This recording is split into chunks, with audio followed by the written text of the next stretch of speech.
Thanks, Sean. Hi, Dave. Right? David appeared. Mike Smith was looked uncomfortable going down the tunnel. Did you see what happened and how is he? Yeah, he just tweaked some. He's all right. I went in and saw him. He's fine now.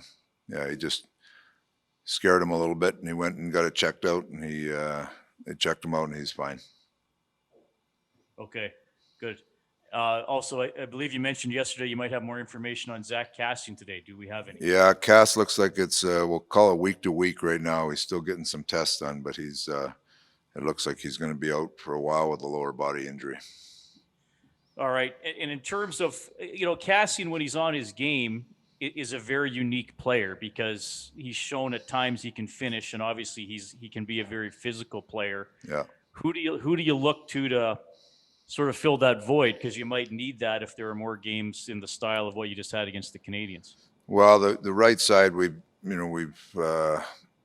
that's probably our deepest position at forward right now. So when Cass was out before, we had Puliarvi and Yamo and Archibald goes over there with Chase on. So we had those four going. We've got Russell that still can play there. Tourist can play there a little bit if we wanted him there too. So we have some depth. That being said, Cass he's a good player. He's a player that's built for playoff style games, and we're certainly going to miss him. Hopefully he can heal up quick, and we'll see where it gets to here in the next few weeks.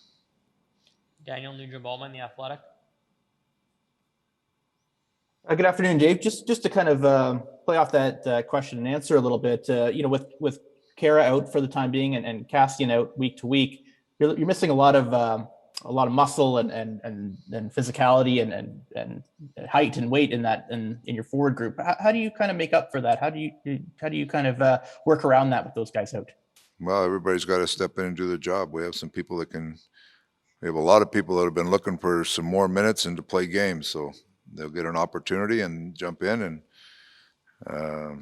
hopefully they can fill those spots. It's injuries happen to everybody. You got to deal with them. It's more opportunity for other players, and this year is unique because we've got a lot of players that are looking for more time. So hopefully they can fill those spots and jump in and do the job.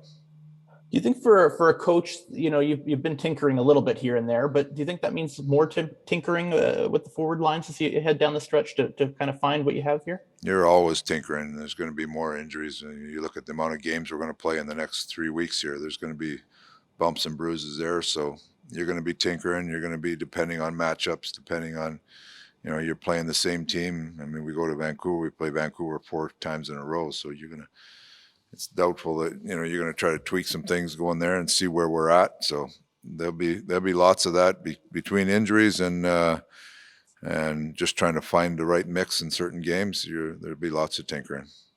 And with that said, do you think this could be an opportunity to get some guys like whether it's Stalock or Bouchard, guys that haven't played much over these last 11 games a little bit? Yeah, we'll see. We still got it. I mean, we're still pushing here. We haven't. Sure.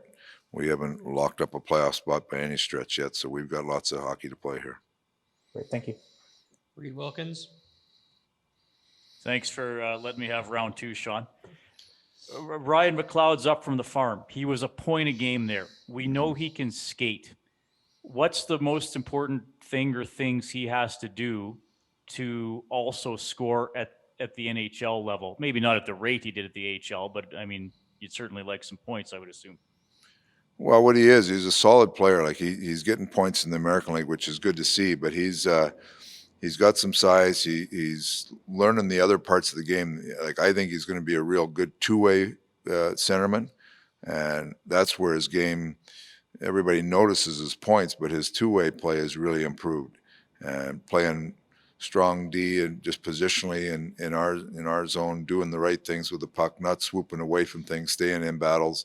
Those are things that have improved in his game. So if he's got those things in place and then he brings the skill set that he has, hopefully he can be a good two-way player for us. So he's been in the hotel for a week here, and he gets out tomorrow. We'll see him at practice tomorrow, and we'll gauge where he's at, whether it's Monday or possibly Wednesday. We'll just see how things go for him. Thank you.